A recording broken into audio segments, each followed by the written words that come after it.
नमस्ते दोस्तों, स्वागत है आपका ज्ञान की बात चैनल में, जहां कहानियां सिर्फ सुनाई नहीं जाती, महसूस भी करवाई जाती हैं। आज हम लेकर आए हैं गुरु की पादुका। तो आइए बिना देरी किए शुरू करते हैं। पौराणिक समय की बात है। हिमालय की तराई में ऋषि ध्यानेश्वर का आश्रम स्थित था। वे अपने ज्ञान, करुणा और चमत्कारों के लिए प्रसिद्ध थे। दूर दराज से लोग उनके दर्शन को आते थे।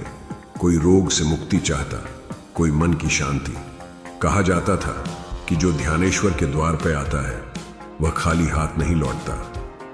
एक दिन एक गरीब ब्राह्मण उनके पास पहुंचा। उसके चेहरे पर चिंता की लकीरें थीं।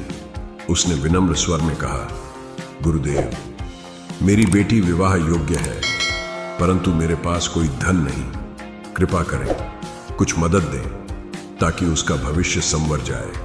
ऋषि ध्यानेश्वर मुस्कुराए और बोले, वत्स, मैं तो एक सन्यासी हूं। संपत्ति तो मेरे पास नहीं है, परंतु यह ले जाओ, मेरी लकड़ी की पादुका है। गरीब ब्राह्मण सोचने लगा, चलिए, गुरु का आशीर्वाद है, पादुका ही सही, इन्हें बेचकर कुछ तो होगा। वह उन्हें लेकर चल पड़ा। उसी समय दक्षिण दिशा से उनके सबसे प्रिय शिष्य कवि वैदिक सिद्धार्थ अपने गुरु के दर्शन हेतु आ रहे थे। उन्होंने वर्षों तक तपस्या की थी और अपने अहं को मिटाकर सारा अर्जित धन धान्य, सोना, चांदी, रत्न सब अपने गुरु को समर्पित करने निकले थे। जैसे ही वे हिमालय की घाटी के निकट पहुंचे, वातावरण में एक अद्भुत सुगंध फैल गई। सिद्धार्थ रोमांचित हो उठे।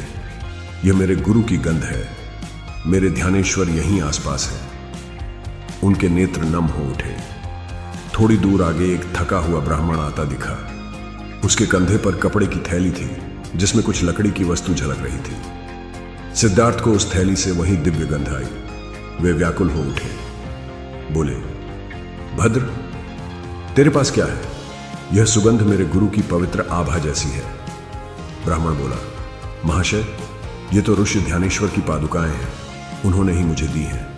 यह सुनते ही सिद्धार्थ का शरीर कांप चला। उन्होंने कहा, वत्स, तेरे पास वह वस्तु है जो स्वयं ब्रह्म के चरणों को छू चुकी है। तू मेरी सारी संपत्ति ले ले, मेरे रथ, रत्न, सोना, सब कुछ ले जा, पर यह पादुकाएं मुझे दे दे। ब्राह्मण हतप्रभ था। उसकी आंखों में आंसू आ गए। उसने कहा, संपत्ति की तो मुझे जरूरत थी, पर अब समझ आया गुरु की देन का मूल्य धन से बढ़कर है। वह विनीत होकर बोला, यह पादुकाएं आपकी हुई। सिद्धार्थ ने उन्हें अपने मस्तक से लगाया और तभी एक तेज प्रकाश फैला। ऋषि ध्यानेश्वर स्वयं आकाश में प्रकट हो गए। बोले, वत्स सिद्धार्थ, तूने मोक्ष को प्राप्त कर लिया। गुरु का सच्चा प्रेम वही है जो समर्पण से उत्पन्न होता है। और तभी सभी ने देखा, वो पादुकाएं धीरे धीरे स्वर्ण में परिवर्तित हो गईं। गरीब ब्राह्मण को जो सोना मिला, उससे उसने अपनी बेटी का भव्य विवाह किया। कहते हैं, आज भी जहां उस दृश्य का घटित होना बताया जाता है, वहां रात के समय हल्की चंदन सुगंध फैली रहती है। और यदि कोई सच्चे दिल से जय ध्यानेश्वर गुरुदेव कहे, तो उसे जीवन में कभी धन की कमी नहीं रहती। तो दोस्तों, कैसी लगी आपको आज की कहानी? अगर पसंद आई हो तो कृपया वीडियो को लाइक करें और कमेंट में अपनी राय जरूर लिखें। अभी तक आपने हमारे चैनल को सब्सक्राइब नहीं किया तो कर लीजिए, ताकि आने वाली हर वीडियो आपको मिलती रहे।